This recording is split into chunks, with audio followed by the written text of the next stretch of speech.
Buenas noches, amigos de Vertiente de Opinión. Buenas noches. Vamos a dialogar hoy con un hombre que ya es habitual en este programa. Es ya, bueno, cuando uno habla de Henry Molina, ya, imagínate, accionista moral de este programa. Eso. Tu primer nombre es Luis, ¿verdad? Y lo de mis hijos también. Sí, tú sabes que eso también ocurría con Orlando Martínez. Se llamaba Luis Orlando Martínez Exacto, Hawking, exacto. pero nunca nadie Nadie. lo conoció como por Luis. Y eso pasa contigo. Sí, Yo también tengo un amigo, José Alcides, pero todo el mundo era Alcides, Alcides, Alcides, nunca el José, nadie lo usó. Eso pasa, sí, a veces ocurre que el segundo nombre desplaza al primero. sí. En el caso tuyo, ¿verdad? Es Henry Molina, pero Sí, yo sé que tú eres solamente. Luis Henry Molina. Ah, sí, yo soy Luis Henry Molina, pues. Exacto, sí. Un Mi hombre esposo y tú saben, experto en pero asuntos laborales. la mayoría no saben eso. Claro que sí, pero Y mis hijos también se llaman así. Luis Henry también. Y tienen mi apellido y los dos apellidos, el Molina y el Peña. Ah, caramba. Ah, sí. Bueno, eh, don Ercilio Veloz Burgos, caramba. Qué gran hombre, Ercilio. Un luchador democrático, Ercilio Veloz, hombre, amigo suyo. Ay, sí. Wow. Ustedes, me imagino que juntos habrán corrido algunos riesgos Sí, en la lucha por la vigencia de los derechos en este país. Hay que decirlo, ha estado siempre en los primeros lugares sí, señor. en las batallas por la democracia dominicana. Está aquí de 2 a 3 de la tarde, de lunes a viernes, con su programa El Pueblo Cuestiona. 32 años, Ercilio Veloz al frente de ese programa. No sé si Hipólito, cuando estuvo enfermo, nuestro camarógrafo, Ah, no le sabía. dio una gripe fuerte, porque él, tú sabes que él cree que está jovencito, y él lo que tiene tiene 38 años. Y entonces él se moja, coge sol, con el cuerpo caliente se mete en aire acondicionado. O sea, él dice que él es de hierro, pero ya me dijo, bueno, ya los 38 años me están pesando. Así es que volvemos después de esta pausa para dialogar con el doctor Henry Molina.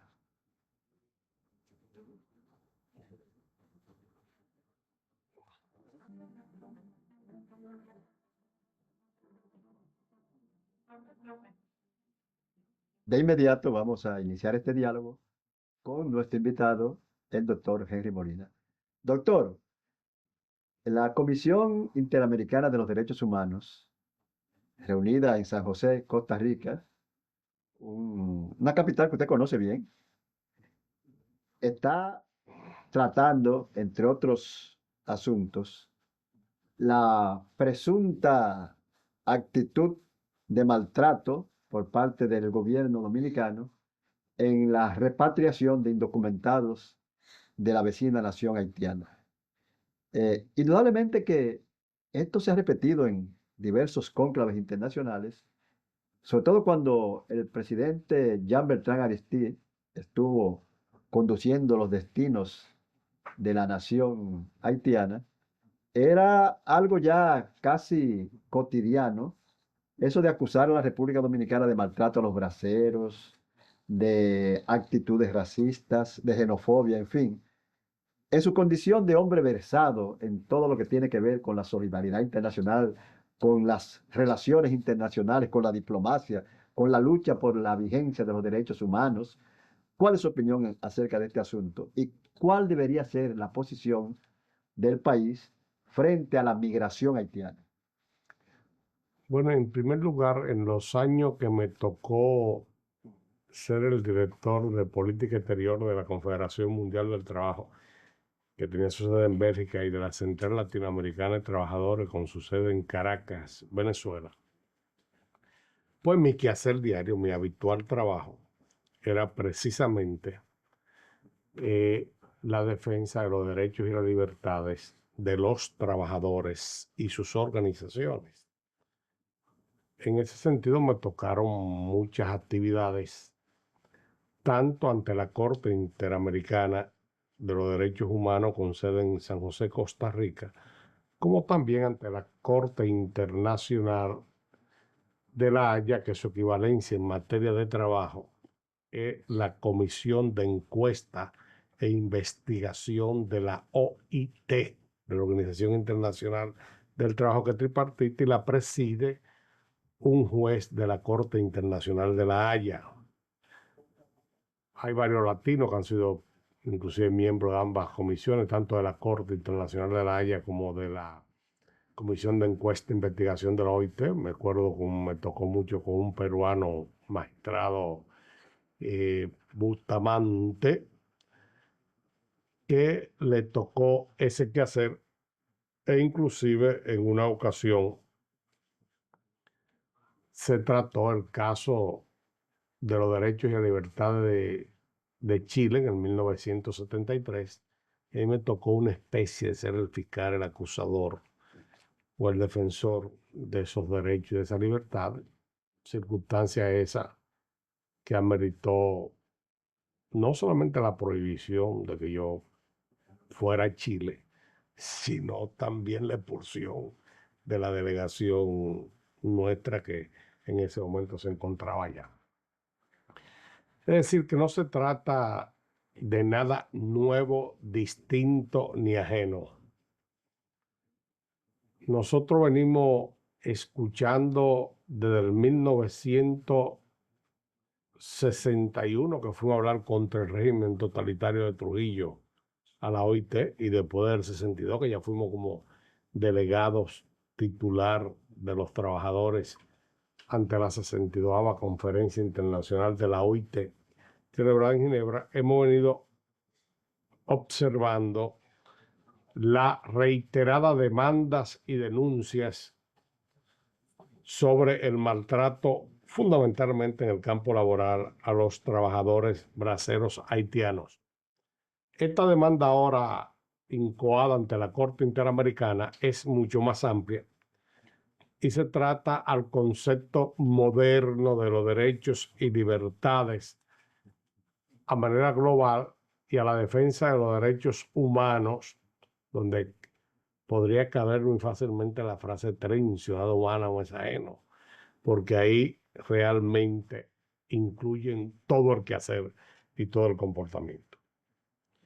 Bueno, desde el punto de vista moral, es un derecho incuestionable e irrenunciable que tienen las personas y los pueblos de defender cuando se sientan agraviados o perjudicados en cualquiera de sus derechos y fundamentalmente en lo que concierne a los derechos humanos como tal. Desde el punto de vista jurídico, se trata de una demanda legítima ante una instancia internacional de la cual nuestro país es miembro. Y desde el punto de vista técnico, habría que demostrar con la crudeza que eso engendra si esa situación es tal cual se plantea o no. Habida cuenta de que los problemas fronterizos son los mismos que tiene, por ejemplo, Colombia con Venezuela, lo que está padeciendo ahora España con Marruecos, que le invaden todos los días por mar y aire, lo que acontece en Europa con las emigraciones ilegales, y todo esto tiene un máximo común denominador más allá del procedimiento técnico o jurídico. Se trata de que mientras se habla de la gran globalización y del milagro del crecimiento económico a nivel mundial, donde se afirma que ya América Latina salió del sótano y que ahora llegará a más de un 4% de crecimiento en el orden económico, se agudiza por el otro lado la pobreza en extremo, que arriesga la vida de haitianos hacia República Dominicana, de dominicanos en frágiles embarcaciones hacia la hermana isla de Puerto Rico, y ya no hay lugar en el mundo donde pueda zafarse de esto, y ya se convierte en un habitual desafío no solamente a la naturaleza humana, sino también a la climática y al medio ambiente, el hecho que hacen en esos desiertos los mexicanos para tratar de penetrar a lo que algún día fue su territorio propio, original y natural. Ante esa situación, más allá de los pronósticos y del comportamiento de tipo ético o moral, más allá de la sapiencia técnica sobre la materia o de la defensa que se puedan incoar, creo dos cosas. Primero, que la política del gobierno como tal y las llamadas relaciones exteriores tan encaneadas del gobierno que muchas veces se inscriben más dentro de la escuela de las bellas modales de París, que ya desapareció, que donde se formaban los diplomáticos hasta el año 1970, que en los reales y efectivos los planteamientos de la defensa de los derechos patrios y nacionales. Por ejemplo, cuando aquella vez el presidente de la República dijo que la OEA se había excedido en un caso más o menos similar, todo eso se quedó así porque el secretario de la OEA llamó al secretario técnico de la presidencia, Temístocles Montay, que le dijo por teléfono que sí, que estaba de acuerdo, que se había realmente se había excedido, y entonces que iba a haber un memorándum, una cosa de eso, pero el país había tenido un agravio. Y eso realmente en derecho diplomático, ni en derecho común, ni en el que sea, ni en las relaciones más elementales, para tener ese tratamiento, requería de una enmienda o requería de una posición más enérgica, orgánica, no solamente desde el punto de vista jurídico, sino desde el punto de vista nacional, desde el punto de vista de los derechos y las libertades también que tiene la nación a defender. Eso se ha dado como consecuencia que surgió esta nueva demanda y surgirán otras más si en realidad no existe una posición firme y valiente que no haga a nosotros lo más justo posible, que no haga lo más solidario posible, con el mayor espíritu de hermandad y de país fronterizo, pero por el otro lado que nos mantenga la firmeza permanente y constante de la defensa de nuestra soberanía y de nuestra nacionalidad, que se ha convertido en un juego de todo el que quiere buscar soluciones para el problema haitiano de las grandes metrópolis y de los grandes países que aspiran a encontrar que nosotros debemos de cargar con cuántas cosas y cuántas maldades se hayan hecho ahí. Bastaría con decir de que el imperio sostuvo a Aristide como presidente en un caso sin precedente por más de 2 años y ofreció muchísima ayuda a Haití e inclusive invadió el país militarmente, ahora recientemente, para imponer a Haití. Y entre ellos la metrópoli europea como la francesa u otra plantearon que iban a dar cuantiosas y vigorosas ayudas. Y ahí no se ha tocado eso ni con el pétalo de una rosa. Y por el contrario, se han agudizado las precariedades, la miseria y la vicisitud. La solidaridad comienza por el mayor desprendimiento de lo que más tienen por lo que menos tienen. La solidaridad es la síntesis entre el derecho y el amor, entre la justicia y la verdad. Y ahí no se ha aplicado por lo que tienen y por lo que dominan el más mínimo esfuerzo de solidaridad para con un pueblo digno de mejor suerte. En consecuencia, creo que el pueblo dominicano tiene también su derecho a defenderse, que debe de defenderse y que además debe actuar con la mayor justicia y con la mayor transparencia dentro de este caso que nos ocurre.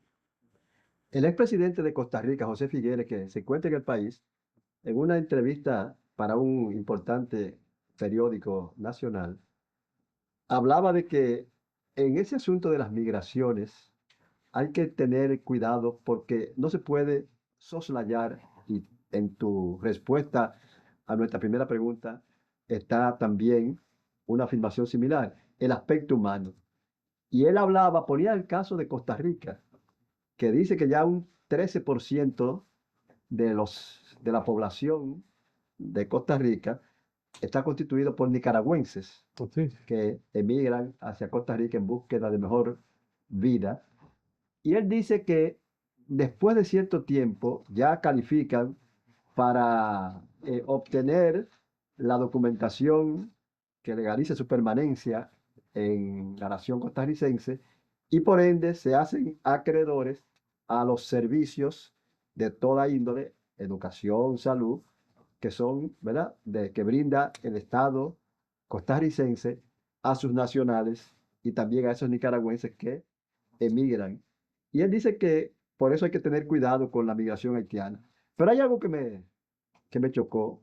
Todo el que ha ido a Costa Rica, San José, y tú eres una persona que ha viajado en varias ocasiones a la culta nación centroamericana, habla de que San José, por ejemplo, se podría comparar con alguna cabecera de provincia nuestra, Santiago de los Caballeros, que San Pedro de Macorís, porque incluso por el hecho de ser una nación volcánica y por ende con propensión a los sismos, a los temblores de tierra, no se hacen edificaciones de muchos pisos, incluso muchas están techadas con tejas o con zinc.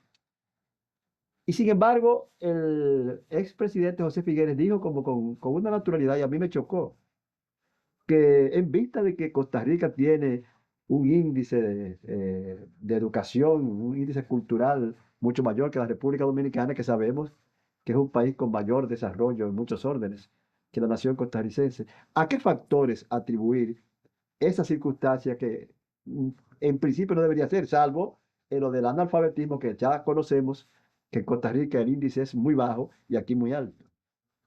Bueno, hay varios factores, pero antes de entrar a eso, quería señalar lo que él señaló también con relación al tema primero, al de la migración y al caso de nuestros vecinos y de otros. Porque el problema de la migración no solamente que es muy antiguo, sino que ahora se ha recrudecido porque lo que ha pasado es la sentencia sin desperdicio que ha dado el Santo Padre a todo este proceso, la llamada globalización e internacionalización del capital, etc. ¿Qué es lo que ha sucedido? Que eso solamente ha servido para hacer más pobres los pobres y más ricos los ricos. Y aumentar terriblemente las desigualdades sociales, pero no solamente las desigualdades sociales. Por ejemplo, en los barrios que tú y yo nos criamos, y como señalas tú en tantos de tus libros, están leídos. Cualquier persona que más o menos llegara a ser profesional, hiciera la medicina más, automáticamente era una persona que cambiaba de estatus de vida y de tratamiento y de todo. Es decir, salía la prángana, como tú llamas uno de los libros. Hoy en día, no importa que tú tengas 4 títulos universitarios, posiblemente sea un desempleado en peores condiciones económicas que cualquier tipo de obrero que no tenga ningún conocimiento. Porque en realidad no se reconocen esos tipos de valores culturales que sin lugar a dudas constituyen un primer factor, no porque la cultura es aquello que te permite a ti vivir bien, ni que tú estudies para tú vivir bien. No, pero como diría Follier, un pensador cristiano, la cultura es aquello que te permite que tú vivas mejor a partir del universo de conocimiento que te rodea. Y eso sin lugar a dudas no quiere decir que vaya a tener mayores bienes materiales y que vaya a tener mayores riquezas. Dependiendo de lo que tú llamas, hoy en día es San Lorenzo, patrono de los minas. San Lorenzo en el año 1258 después de Cristo, el prefecto que se llamaba Cornelio de Roma, lo metió preso y le dijo, yo lo metí preso porque usted me entrega toda la riqueza de la iglesia, porque usted es una de las gente que está ahí pegado con la riqueza de la iglesia. Y él le dijo, ¿cómo no? ¿Cuánto que tiene 8 horas para entregarme la riqueza? Y él fue y le llevó la riqueza de la iglesia. La riqueza de la iglesia eran los inválidos, los viejos y los ancianos y los enfermos. Y le dijo, aquí está la riqueza mayor de la iglesia. Entonces depende de donde tú tengas tus riquezas, donde tú la quieras plantear o donde tú la quieras tener como tal. Tú no estudias para tener bienes y recursos. Y la historia demuestra que quienes dominan mayores recursos financieros y económicos no son los que mayores culturas tienen en ningún lado. Tú no estudias para tener más bienes materiales, sino para hacer más en tu vida, en tu quehacer y en tu desenvolvimiento. Entonces, el mundo se divide antes de Cristo en 2 grupos. Uno que lo que querían era tener más bienes y más recursos entre los que estaban los fenicios, después los filibusteros. Y luego lo que querían ser más, donde estaban los grandes sabios que conocen la historia, como sabios antiguos y modernos, que se preocupaban por tener mayores convencimientos. En la vida política nuestra dominicana, los grandes políticos de nuestro país y de cualquier parte del mundo no han sido ningunos ricos en bienes materiales, ni ha sido su preocupación esa. Contrario a lo que quieren decir mucha gente que manipulan, entonces yo no quiero citar el nombre, pero podemos coger la propia historia dominicana en cualquier momento para demostrar eso. Y son los que más han negado y más sacrificio han hecho. Porque es muy mediocre medir a la gente por los bienes de consumo material que, aparte de efímero, llegan épocas en que tú no puedes ni siquiera disfrutarlo físicamente. Entonces, aunque eso sea un factor, el que hemos señalado, el de que para qué sirven los estudios, que es lo que te preguntan muchos alumnos, muchas personas y muchos familiares tuyos. Y tú tienes que detenerte en esto, porque realmente que para el empleo hoy en día no sirve, ni para tú cambiar de eso, pero sirve para abrirte un mayor horizonte y un mayor, es decir, lo que nosotros vivimos en nuestra época, cualquier persona nuestra que en nuestro barrio, si quiere entrar a la Universidad Autónoma de Santo Domingo, ya tenía un tratamiento distinto y ya tenía un empleo de tipo distinto, que era la única universidad aquí. Entonces es muy parecido al auge que eso ha tenido en Costa Rica, que de verdad ha crecido y ha aumentado en aspectos de orden culturales, más que en los aspectos de orden materiales, donde tampoco se ha quedado muy atrás. Por ejemplo, muchos de las personas que son jubiladas en Estados Unidos, fíjate, ¿qué cree un dominicano cuando se va a jubilar en Estados Unidos? Que tiene que ser ciudadano norteamericano y que para que le den su jubilación cuando venga para acá. Y es todo lo contrario. Cuando tú te jubilas en Estados Unidos, si tú vas a vivir a otro lugar, te aumentan la jubilación. Y Costa Rica ya hace más de 20 años que tiene muchos jubilados norteamericanos viviendo en San José y en otras ciudades de Costa Rica, porque allí le han hecho un programa y una facilidad dentro del campo de la seguridad social, exento de impuestos, y que le dejan pasar sus ajuares y que tienen cierta comodidad y cierta asistencia médica geriátrica, que eso solo ha permitido un intercambio de cultura y de sabiduría, aparte de un ingreso de tipo financiero y económico como tal. Por el otro lado, en Costa Rica, desde la época de el padre de don Pepe Figueres, del señor Figueres, él se preocupó, y mucho antes que él, mucho por el problema de la cultura y de la educación. ¿Y por qué no decirlo? Hace muchos años que Costa Rica está muy por delante de nosotros, por ejemplo, en el campo de la alfabetización. No es desde ahora. Y es que también nuestros ingresos, nuestra deuda, como se llama ahora deuda social, es muy elevada, porque todavía nosotros no llegamos al 5% para educación ni al 7% para salud del Producto Interno Bruto. Y eso es una meta que ya se ha logrado en muchos países de América Latina, incluyendo a Costa Rica.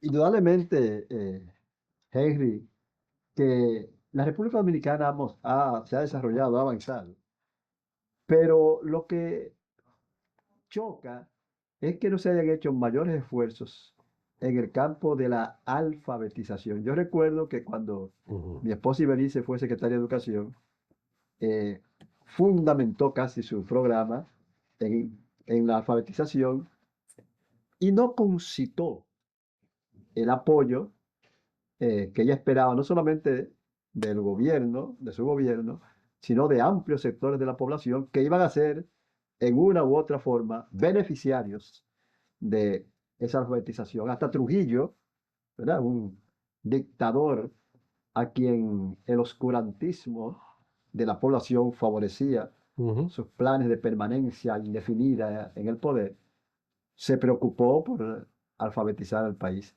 Eh, Quizás ahora estén dadas las condiciones para un plan de alfabetización total en la República Dominicana, ¿tú crees?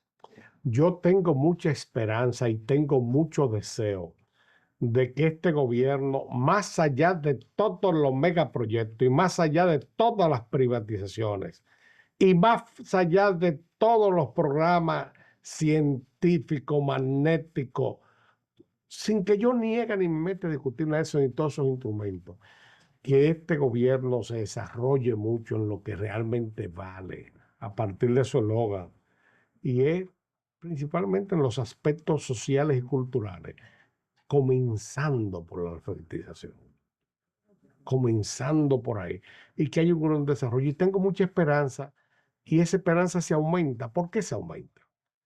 Porque nada más y nada menos que la vicepresidenta de la República se va a hacer cargo del Ministerio de Educación. Entonces, eso te augura a ti de que la mayor preocupación está ahí. Cierto. Si estuviese en el Ministerio de Finanzas o en el de Industria, estaría en el industrial y en la finanza. No, está en la educación, en la cultura, que así se llama el Ministerio de Educación y Cultura, la Secretaría de Estado, como dice nuestra Constitución. Y ahí por eso yo tengo más que deseo, mucha fe y hago muchos votos en eso. Y en segundo lugar, en los aspectos de tipo sociales. Nosotros no podemos quedar en el sótano donde estamos en materia de tipo social, y tenemos que dar grandes saltos en calidad y en cantidad para garantizar un mínimo de justicia social indispensable para el desarrollo humano. Y yo en esos dos aspectos tengo mucha confianza, y cuando menos hago votos, porque así sea, y como militante y trabajador a tiempo completo del área social, aporto no solamente mis mejores deseos, sino todo lo que pueda aportar como un trabajador de esa área para que eso sea una realidad cada vez mayor en nuestro país. Habida cuenta de que esos son campos que nunca se llenan ni nunca se terminan, sino que siempre hay mucho camino, aunque se hagan camino al andar.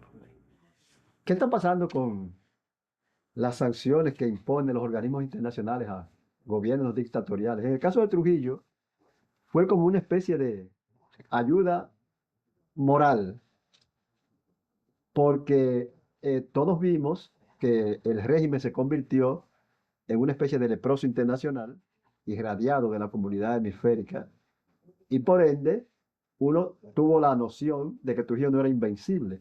Y cuando él, para tratar de liberarse de esas sanciones de la Organización de Estados Americanos, después de el atentado fallido por segundos contra el presidente entonces de Venezuela, Rómulo Betancourt, él puso a renunciar a su hermano Héctor, el presidente de Gomígrafo, como dicen, y el doctor Joaquín Balaguer ascendió a la presidencia de la República.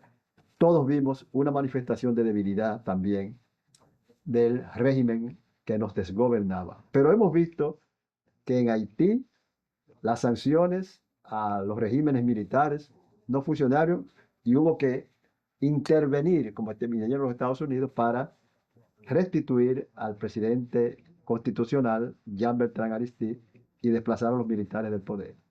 Ahora estamos viendo, y quería oír tu opinión, Henry, sobre eso, que el presidente Hugo Chávez de Venezuela visitó a Irak, Sí.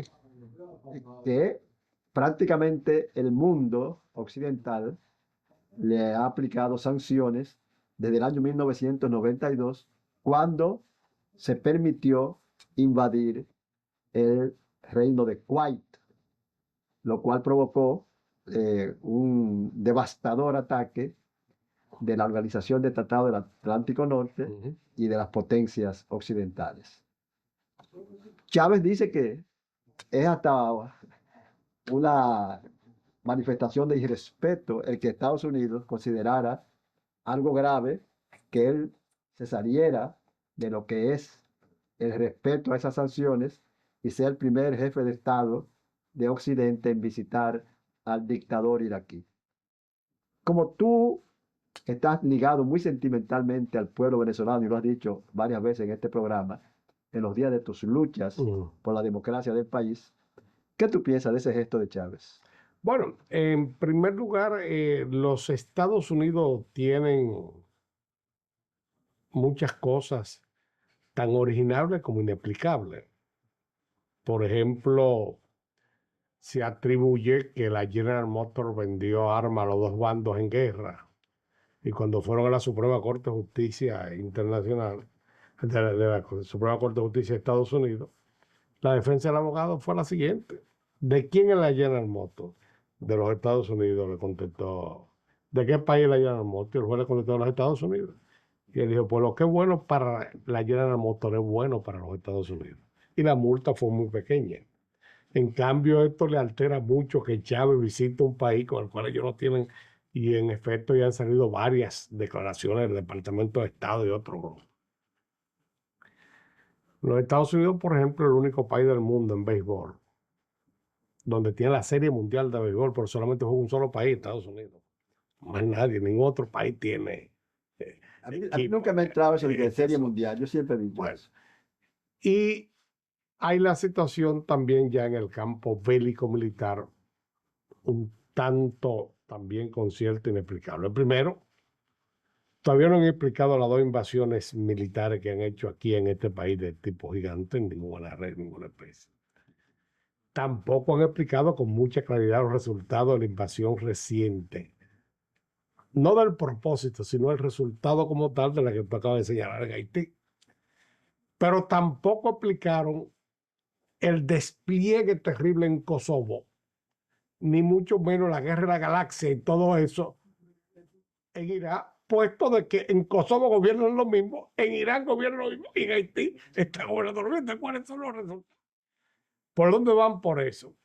Más que eso, yo creo ante la seña de los técnicos que el objetivo que persigue Venezuela y Chávez es fortalecer una institución que con Pérez Alfonso ellos crearon bajo el concepto de un sindicato de defensa de sus derechos, porque eso es lo que es la OPE, la Organización de Países Portadores de Petróleo, que hasta no crear esta organización eran tan explotados como nosotros el azúcar, ellos con su petróleo, y que inclusive no había un solo país en el mundo, y menos los Estados Unidos, que pagara el 30% a ellos por el costo del petróleo que cobraba por impuestos.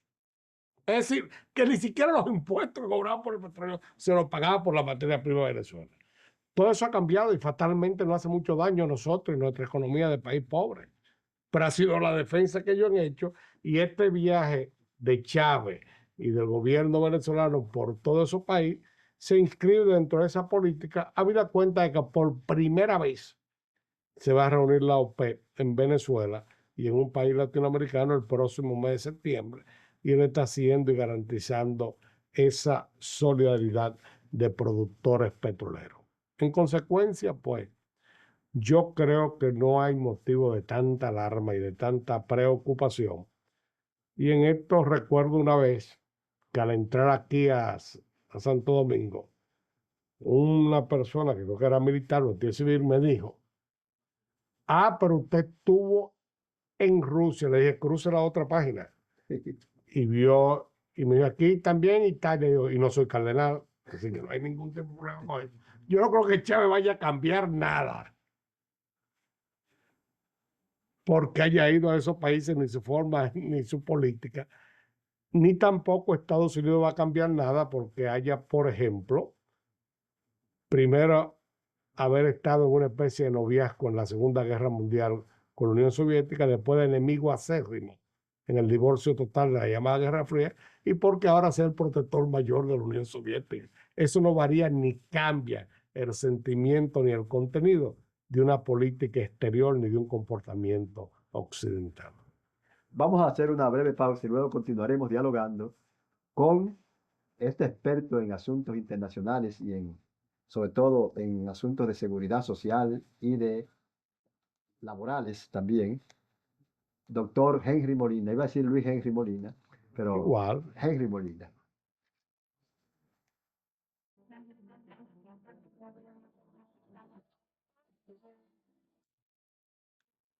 Continuamos nuestro diálogo con el doctor Henry Molina, aquí en Vertiente de Opinión. Henry, vamos a ver cómo está el proyecto de seguridad social que ha dado tantas vueltas. Está en una etapa de estudio, se están oyendo opiniones, Pero tengo entendido que la Organización Internacional del Trabajo ha detectado algunos vicios de forma más que de fondo en el proyecto. Pero me imagino que eso será un paso previo para, tras un estudio exhaustivo de esa Organización Internacional del Trabajo, quizás poner de relieve algunas cosas que amplios sectores de la población, la Asociación Médica Dominicana, han cuestionado. No, la situación es mucho más complicada que eso, lamentablemente, y no lo que queremos ni lo que deseamos. Puesto de que como fruto de lo que podríamos llamar eh, este esquema de política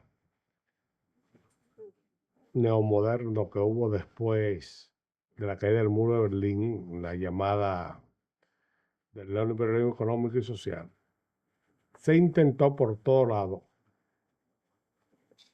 satanizar todo lo que fuera público y sacralizar todo lo que fuera privado. Situación esta que no es ni una ni la otra, sino todo lo contrario. Y en ese sentido hubo pensadores como Keynes, un austriaco, que dijo que dentro de poco el término solidaridad y justicia social y universalidad desaparecerían del mapa y de los diccionarios también.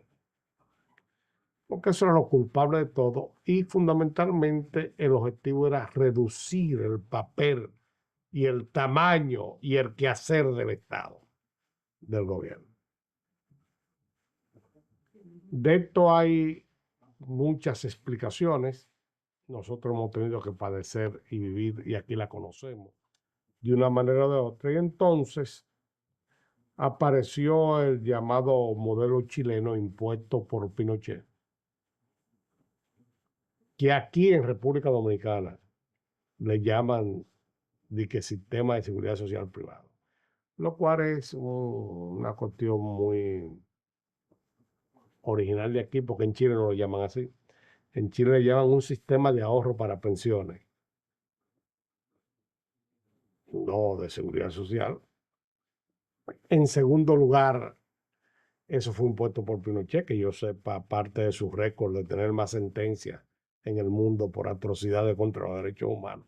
No lo conocieron ningún cientista de tipo social, ni nunca lo ha sido.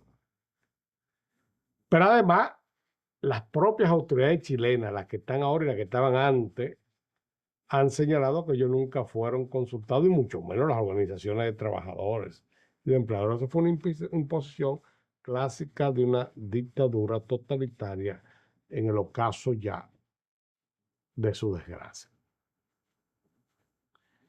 En ese sentido, lo primero que hay que hacer es revalorizar y reivindicar la seguridad social tal cual es. Como diríamos con la democracia, y utilizando el mismo autor que el Barón de Montesquieu en su libro sobre el espíritu de las leyes, donde habla de los tres poderes y señala en términos absolutos que cuando el hombre está solo es débil y vulnerable. Cuando está organizado y unido es fuerte y consistente.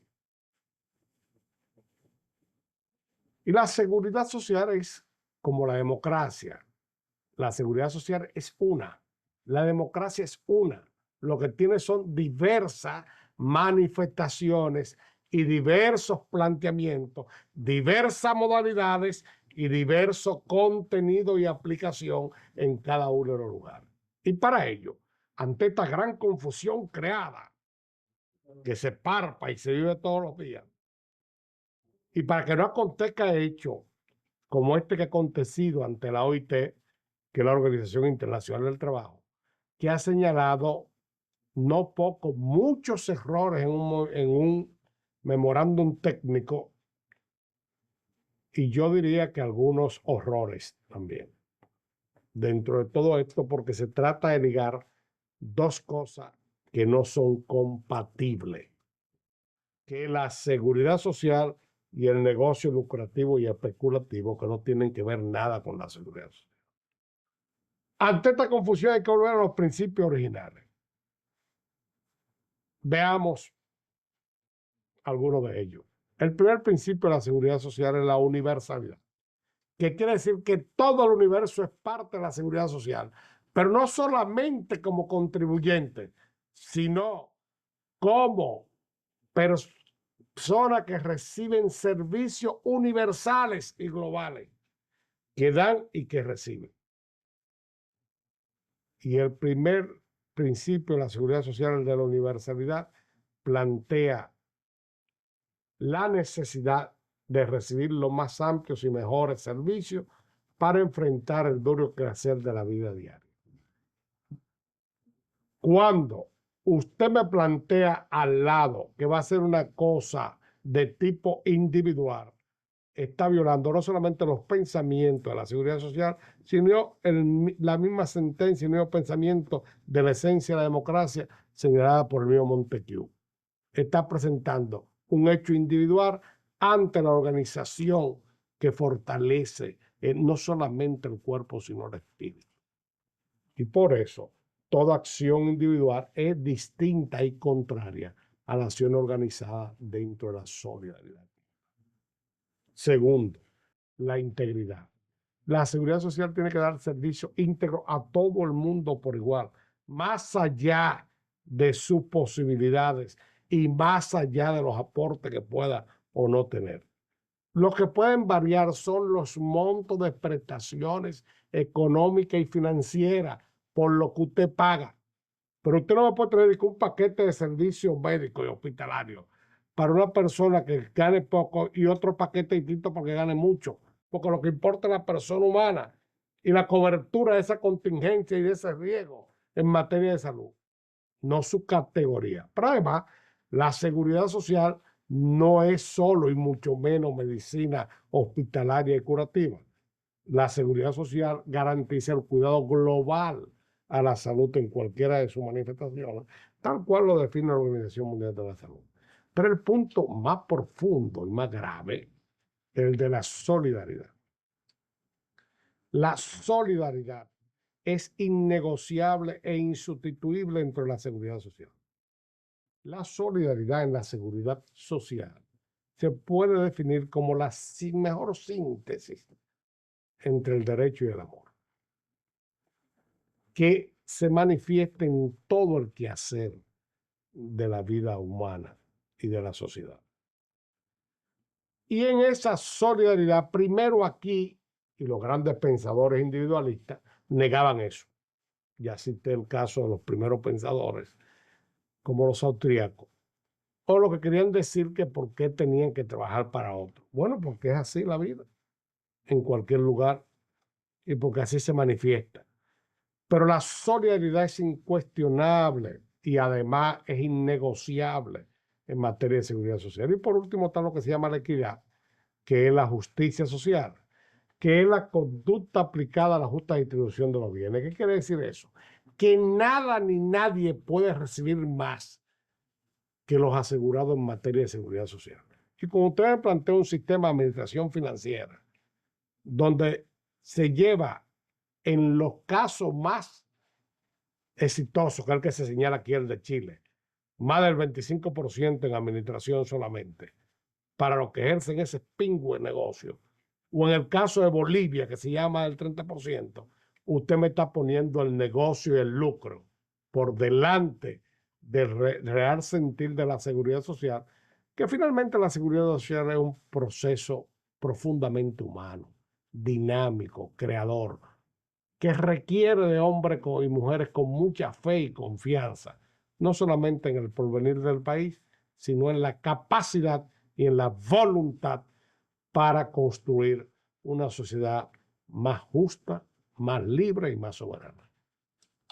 Henry, yo creo que, estoy seguro, porque es un área que a ti te interesa mucho y que tienes vasta experiencia en ella, del asunto de la seguridad social y todo lo relacionado con el trabajo y su justa o injusta retribución. Ese proyecto de Código de Seguridad Social que está en nuestras cámaras y que tiene tanto tiempo y que ha despertado opiniones en pro y en contra, si fuésemos a colocarlo sobre una balanza, ¿de qué lado se inclinaría por el peso y el mayor vigor? ¿Del lado positivo o negativo? Porque aquí han venido gente que han estado en uno u otro lado de la trinchera. Y tú me luces un poco más ecléctico, como pensando que hay aspectos que hay que mejorar, pero que otros están muy buenos. Pero si fueses a evaluarlo, ¿hay más aspectos positivos que negativos o viceversa?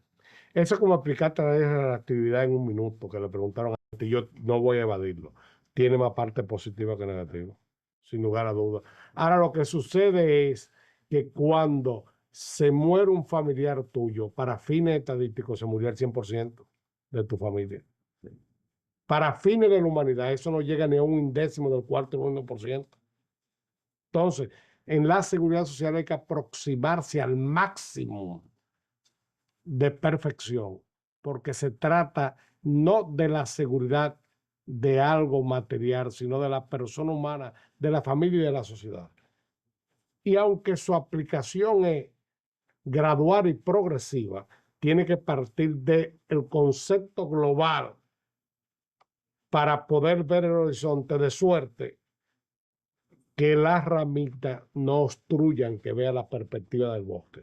Y no podemos que porque algunas personas tengan interés de sacar pingo de beneficio y hacer de esto un seguro negocio, se sacrifique o se destruya un derecho tan inalienable, tan fundamental, tan constitucional e internacionalmente reconocido como lo es el de la seguridad social, que debe ser aplicada aquí con todos sus riesgos y consecuencias. Habida cuenta de que todos estamos convencidos y todos queremos, los senadores y todo el mundo, combatir la pobreza. Y la mejor forma de combatir la pobreza y la única aceptada universalmente es la seguridad social, pero aplicada con todos sus riesgos, con todas sus consecuencias y pensando en lo más puro, que es la persona humana, más allá de los negocios y de las modalidades que intenten trastornar y confundir un derecho tan fundamental como lo es el de la seguridad social. Muchas gracias al doctor Henry Molina porque siempre obtempera, como dicen los abogados, y él es abogado, a nuestras solicitudes para que venga aquí a dialogar con nosotros en vertiente de opinión. A ustedes las gracias por la atención que nos dispensan y queremos que mañana, con la ayuda de Dios, estén nuevamente con nosotros. Hasta entonces.